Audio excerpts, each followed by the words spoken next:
Salut les crossfitters, bienvenue chez moi. Je fais une petite vidéo aujourd'hui pour répondre à Julien et Mickaël qui m'ont très récemment envoyé un message me parlant un petit peu des coachs en CrossFit, quelles étaient selon moi les qualités d'un bon coach en CrossFit, de manière à ce que je puisse vous donner mon avis pour que vous puissiez peut-être demain bien choisir votre box si vous comptez vous mettre au CrossFit ou alors si vous comptez déménager. Tout d'abord, au niveau de mon expérience personnelle, il est vrai que j'ai pu fréquenter des box en région centre, des box en région parisienne, dans le sud et des box en région Rhône-Alpes. Le constat quand même, c'est qu'une grande majorité des coachs en CrossFit sont plus que compétents. Ils vont avoir un avantage par rapport aux autres disciplines, c'est que souvent ce sont des personnes qui sont avant tout passionnées. Et c'est vraiment le premier point que vous devez pouvoir constater chez votre coach, c'est qu'une personne qui est passionnée, qui a envie vraiment de partager ses connaissances avec vous. Ensuite, en deuxième point, il est vraiment indispensable que le coach, au niveau de son coaching, puisse le trouver le mot qui fonctionne avec vous. Et oui, vous savez que vous n'êtes pas tous sensibles aux mêmes consignes. Il y a des personnes qui ont besoin d'avoir une certaine autorité derrière eux, qui les oblige presque à faire des efforts. Il y a d'autres personnes qui ont besoin d'être encouragées, d'autres personnes qui ont besoin d'être accompagnées. Et par rapport à ça, votre coach devra trouver le bon mot pour vous. Alors, il va peut-être pas le trouver au bout d'une séance, mais au bout de plusieurs séances, différents essais, il pourra comprendre un petit peu votre manière de fonctionner et vous apporter l'élément qui vous permet d'avancer. Vous, en tant que débutant et première séance, vous allez pouvoir aussi juger facilement de la pédagogie du coach. C'est-à-dire s'il commence avec vous avec un mouvement qui est ultra compliqué et qu'il n'y a aucun aménagement pour vous, qui ne vous fait pas valider différentes étapes élémentaires, à savoir peut-être une amplitude réduite ou une charge réduite, ou alors simplement un mouvement décomposé, là, vous pourrez aussi vous poser la question si pédagogiquement le coach est au niveau. Il est vraiment important qu'à la fin de chaque séance, vous puissiez ressortir de quelque chose de positif de votre séance. Et ça doit être aussi l'objectif du coach. Ensuite, le coach devra, selon moi, impérativement aussi apporter du fun, avoir conscience que 99% des gens, ce ne sont pas des personnes qui ont envie de devenir crossfitters professionnels ou alors des personnes qui veulent devenir de grands compétiteurs. C'est avant tout des personnes qui travaillent tous les jours, qui ont de dures journées, qui ont une vie à côté, une vie familiale ou autre. Donc il va falloir donner les moyens d'avancer et surtout vous accompagner vers votre objectif qui est simplement d'être en forme.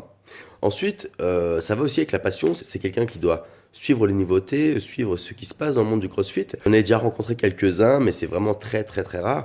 Des personnes qui sont convaincues de tout savoir, de tout connaître, et qui rêvent d'être la voix divine du CrossFit. C'est comme dans tous les métiers, on a des personnes qui sont un petit peu à côté de leur pompe. Et des personnes comme ça, ce sont des personnes qui psychologiquement ne sont pas prêts à apprendre quoi que ce soit. Ils sont tellement convaincus par leur connaissance et par leur maîtrise de l'activité. Ce sont des personnes qui sont psychologiquement fermées à l'apprentissage. Et pour moi, c'est vraiment des personnes qui sont déjà en train de régresser. Je fais un autre parallèle avec ça. Les coachs qui veulent tout le temps être le number one, pas accepter qu'un des athlètes de la boxe fasse un meilleur score qu'eux. Je pense que c'est aussi des personnes qui se trompent. Faut pas oublier que notre objectif numéro un est de rendre les gens meilleurs. Si on a un athlète qui vient 4 fois par semaine, qui s'entraîne 2 fois par jour, ces 4 fois par semaine là, si un jour il passe devant nous sur un WOD, c'est tout à fait normal et sera même plutôt signe du travail que vous avez pu faire, comme quoi c'est un travail qui est efficace. Nous, un coach, il est payé le temps où il coach. D'accord? Et à côté de ça, il y a le temps, comme je vous l'ai dit, de passion. On alloue du temps à l'activité parce qu'on va chercher des nouvelles choses, chercher à avancer. Et ce temps-là, c'est du temps qu'on ne passe pas à s'entraîner forcément.